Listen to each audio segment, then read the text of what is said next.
नमो नमः विद्यार्थियों, कैसे हैं आप सभी। आप सभी रामायण के बारे में तो जानते ही होंगे, पर क्या आपने उत्तर रामायण का नाम सुना है। आप सभी ने श्री राम के पुत्र लव और कुश के बारे में तो सुना ही होगा।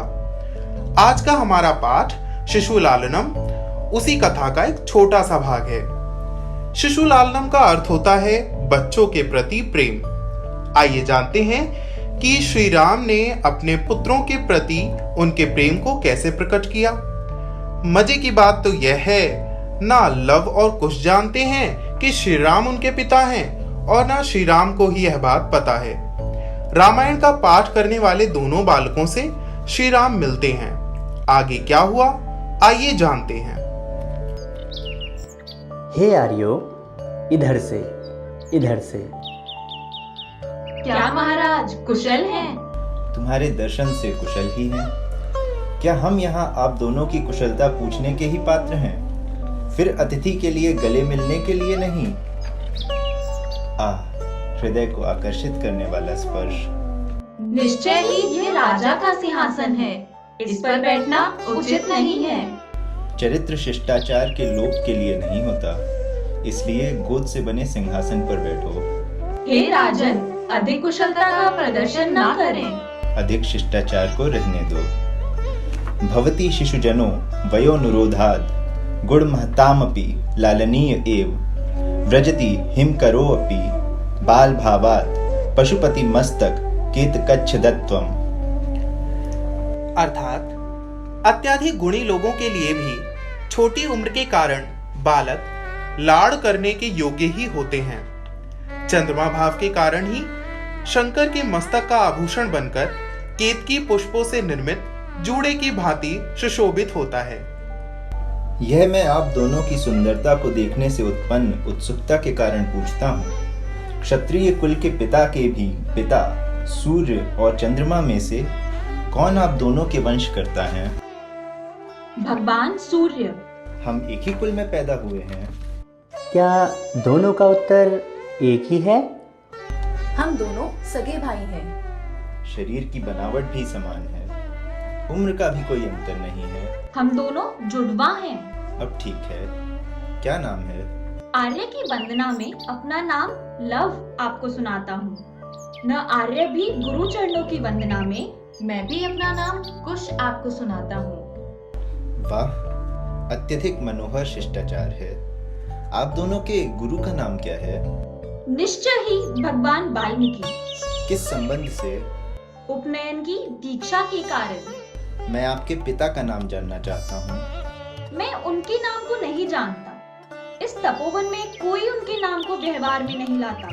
वाह, महत्ता। मैं उनके नाम को जानता हूँ। कहो।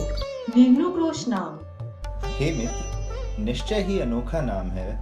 तो इस प्रकार पूछता हूँ, निरनुक्रोश यह कौन बोलता है?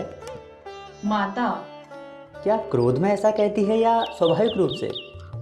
यदि हम दोनों के बचपने से उत्पन्न कुछ उद्दंडता देखती है, तब इस प्रकार फटकारती है, निर्नुकोश के पुत्रों, चंचलता मत करो। यदि इन दोनों के पिता का नाम निरनुक्रोश है, तो इन दोनों की माँ उसके द्वारा तिरस्कृत तथा निष्कासित के कारण ऐसा कहकर इन दोनों बालकों को धमकाती है। यह सब सुनकर राम मन ही मन सोचने लगते हैं। इस प्रकार मुझे धिक्कार है।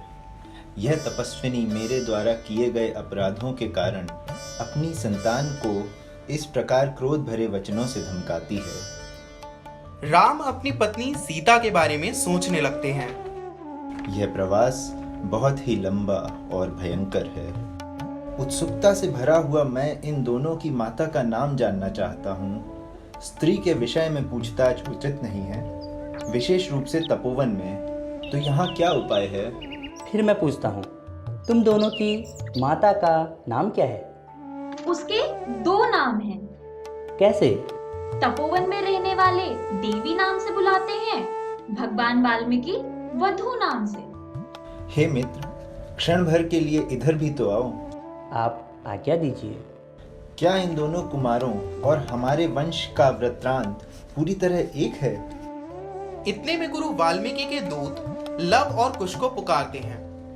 इतना समय हो गया, रामायण गान का कार्य किस लिए नहीं किया जा रहा? हे राजन, गुरु का दूत हमें शीघ्रता के लिए कह रहा है। भवन्तो गायन्तो कविरपि पुराणो व्रतनिधिर गिरां संदर्भोऽयं प्रथमं वतीर्णो वसुमतीं कथाचेयं श्लाघ्य शिरसिरुहनाभस्य नियतं पुनाति श्रोतारं रमयति च सोऽयं परिकरः। आप दोनों इस कथा का गान करने वाले हैं। तपोनिधि पुराण मुनि इस रचना के कवि हैं। धरती पर प्रथम बार अवतरित होने वाला स्फुट वाणी का यह काव्य है और इसकी कथा कमल नाभि विष्णु से संबंधित है। इस प्रकार निश्चय ही यह संयोग श्रोताओं को पवित्र और आनंदित करने वाला है। मित्रों, सरस्वती का यह अवतार मनुष्यों के लिए अनोखा है, इसलिए मैं उस जनसाधारण के हृदय में स्थित भाव को सुनना चाहता हूँ। सभी सभासद बैठ जाएं, लक्ष्मण को मेरे पास भेजा जाए। मैं भी इन दोनों के चिकाल जनित आसन के कष्ट को भ्रमण करके दूर करता हूँ।